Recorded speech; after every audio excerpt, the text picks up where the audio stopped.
Hi hello నమస్తే welcome to Shri kitchen. ఈరోజు ఈ వీడియోలో మనందరికీ ఎంతో ఇష్టమైన గుత్తి వంకాయ కూర, మెంతి కారం పెట్టి గుత్తి వంకాయ కూర చేసి చూపిస్తున్నాను. ఈ సైజులో ఉన్న లేత వంకాయలు దొరికాయనుకోండి, ఖచ్చితంగా గుత్తి వంకాయ కూర వండుకోవాల్సిందే. ఎందుకంటే ఇలా బుల్లి బుల్లి వంకాయలు ఎప్పుడో కానీ దొరకవు కదా. అందులోనూ ఇలా చూసారా, 3 గుత్తి వంకాయల కింద ఎలా ఉన్నాయో. లేత వంకాయలు చాలా బాగున్నాయి, ఫ్రెష్గా ఉన్నాయి. ఇప్పుడు ముందుగా సాల్ట్ వేసి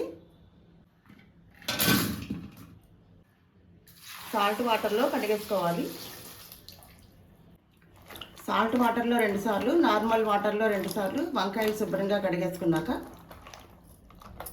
ఇప్పుడు ఒక జల్లెడ బుట్టలోకి వంకాయలు తీసేస్తున్నాను. కడిగేసిన వంకాయలు ఒక జల్లెడ బుట్టలోకి తీసేసాను. ఇప్పుడు ఈ వంకాయల్ని ఇలాగా 4 భాగాల కింద కట్ చేస్తాను. ముందుగా స్టవ్ ఆన్ చేసి ప్యాన్ పెట్టుకుని వంకాయ కూరలోకి మెంతి కారం తయారు చేయడానికి ముందుగా 1 స్పూను ఆయిల్ వేస్తున్నాను. ఇప్పుడు ఆయిల్ వేడెక్కింది. ఒక 2 స్పూన్స్ చాయ్ మినపప్పు, 2 స్పూన్స్ పచ్చి శనగపప్పు,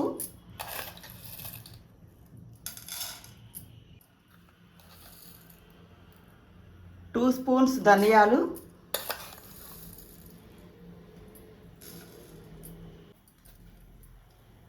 1 స్పూన్ మెంతులు, 1/2 స్పూన్ జీలకర్ర, ఒక 5-6 ఎర్రమిరపకాయలు.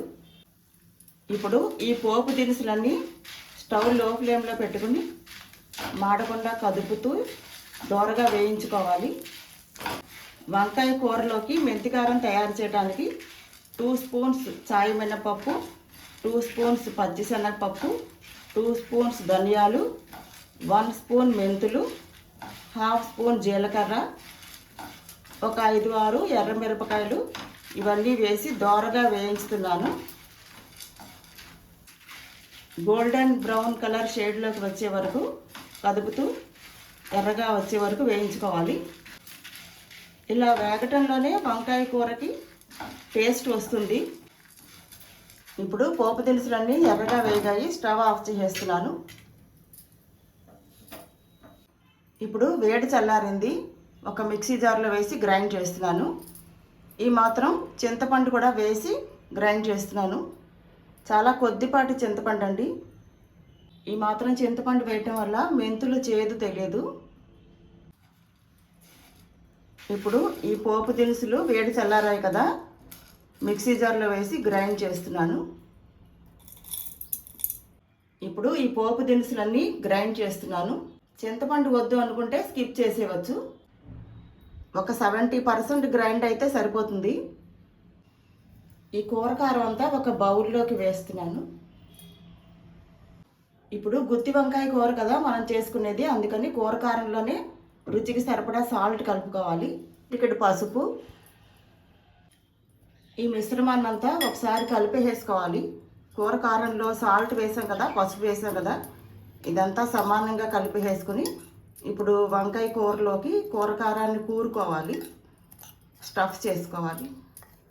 ముందుగా వంకాయలు కడిగి పక్కన పెట్టుకున్నాం కదా, ఈ వంకాయల్ని ఇలాగా గుత్తి వంకాయ కారం పెట్టుకోవడానికి వీలుగా ఇలా 4 ముక్కల కింద కట్ చేస్తాను. ముచ్చికలు అలాగే ఉంచాలి. వంకాయల్లో పుచ్చులు ఏమన్నా ఉన్నాయేమో ఒకసారి చెక్ చేసుకుంటూ ఇలా 4 భాగాల కింద కట్ చేసుకోవాలి. ఇప్పుడు ఇలా కట్ చేసిన భాగాల లోపల కూరకారం స్టఫ్ చేసుకోవాలి. వంకాయ కూరలోకి మెంతికారం ముందుగా రెడీ చేసి పక్కన పెట్టుకున్నాం కదా, ఈ కూరకారం అంతా కూడా స్టఫ్ చేస్తున్నాను. ఇప్పుడు ఇలా ఒక్కొక్క వంకాయని తీసుకుని కూరకారం లోపలికి కూరాలి.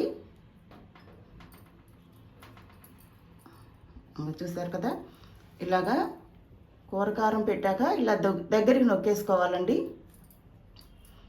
అప్పుడు లోపల ఉన్న తడికి కూరకారం పట్టుకుంటుంది. ఆల్రెడీ సాల్ట్ కూడా వేసాం కాబట్టి సాల్ట్ తడికి కూడా పట్టుకుంటుంది. ఒక్కొక్క వంకాయ ఇలా పేర్చుకోవాలి.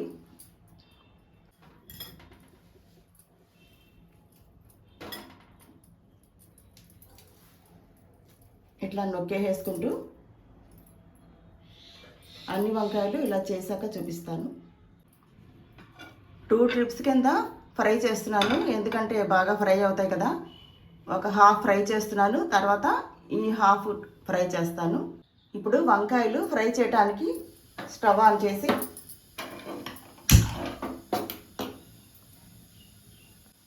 ఆయిల్ వేస్తున్నాను. కొంచెం ఆయిల్ ఎక్కువే పడుతుందండి, గుత్తి వంకాయ ఫ్రై అవ్వాలి కదా. స్టవ్ని లో ఫ్లేమ్లో పెట్టి ఒక 10 మినిట్స్ మూత పెట్టేస్తున్నాను. ఇప్పుడు 10 మినిట్స్ తర్వాత మూత తీసి చూస్తున్నాను. చూసారా వంకాయలు ఎంత చక్కగా మగ్గుతున్నాయో. జాగ్రత్తగా ఇలా టర్న్ చేసుకోవాలండి నెక్స్ట్ సైడ్కి. ఇప్పుడు మూత పెట్టేస్తున్నాను ఇంకొకసారి. ఇప్పుడు మరొకసారి మూత తీసి వంకాయలో ఉన్న కూరకారం బయటికి వచ్చేయకుండా, విడిపోకుండా వంకాయ జాగ్రత్తగా కదుపుకోవాలి. ఇలా నెక్స్ట్ సైడ్ అన్ని పక్కలా కూడా సమానంగా వేగేటట్టుగా వంకాయని కొంచెం ఇలా అటు ఇటు జాగ్రత్తగా కలుపుకోవాలి.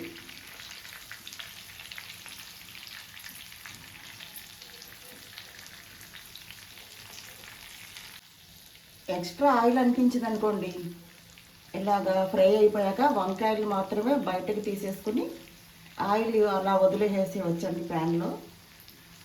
ఎందుకంటే ఎక్కువ ఆయిల్ ఉంటే కానీ గుత్తి వంకాయ వేగదు. ఇప్పుడు మరొకసారి మూత పెట్టేస్తున్నాను.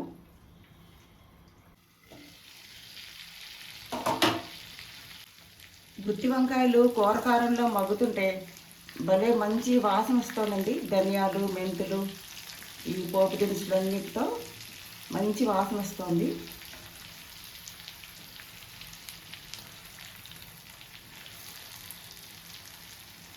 ఇప్పుడు అన్ని పక్కల ఫ్రై అయ్యాయి వంకాయలు. ముచ్చిక వరకు ఫ్రై అవ్వాలండి, అదే మనకి ఫ్రై అయినట్టు లెక్క. ముచ్చిక ఉంది కదా ఇక్కడ, ఈ ముచ్చిక వరకు కూడా వంకాయలు ఫ్రై అవ్వాలి. ఇలా జాగ్రత్తగా టర్న్ చేసుకోవాలి. ఇలా చిన్న సైజు కాయలు అనుకోండి వంకాయలు, కాయపడంగా చక్కగా నోట్లో వేసేసుకోవచ్చు, బాగుంటుంది. పొడుగు వంకాయలు అనుకోండి, వంకాయని 2 పార్ట్స్ కింద కట్ చేసి చేసుకోవచ్చు. ఇంకొక 5 మినిట్స్లో కూర రెడీ అయిపోతుంది. ఒక 5 మినిట్స్ మూత పెట్టేస్తున్నాను. అంతేనండి, వంకాయలు మగ్గాయి. ఇప్పుడు స్టవ్ ఆఫ్ చేసేస్తున్నాను. అంతేనండి, గుత్తి వంకాయ కూర రెడీ అయిపోయింది. ఆల్రెడీ స్టవ్ ఆఫ్ చేసేసాను. ఆయిల్ ఎక్కువగా ఉంది అనిపిస్తే ఇలా ఒక్కొక్క వంకాయని బయటికి తీసేసుకుంటే ఆయిల్ రాదు. ఇలా ఒక్కొక్క వంకాయని సర్వింగ్ ప్లేట్లోకి తీసేసుకోవచ్చు. ఆయిల్ కొంచెం ప్యాన్లో ఉండిపోతుంది, అట్లా వదిలేవచ్చు. వంకాయల్ని ఇలా గుత్తి వంకాయలా చేసి పెట్టినప్పుడు పిల్లలు అయితే చాలా ఇష్టంగా తింటారు. ముఖ్యంగా మన ఇంటికి ఎవరన్నా గెస్టులు వస్తున్నప్పుడు ఈ రకంగా మీరు గుత్తి వంకాయ చేసి పెట్టారనుకోండి, వాళ్ళు కూడా చాలా ఇష్టంగా తింటారు. అంతేనండి, గుత్తి వంకాయ కూర రెడీ అయిపోయింది. మీరు కూడా తప్పకుండా ట్రై చేయండి.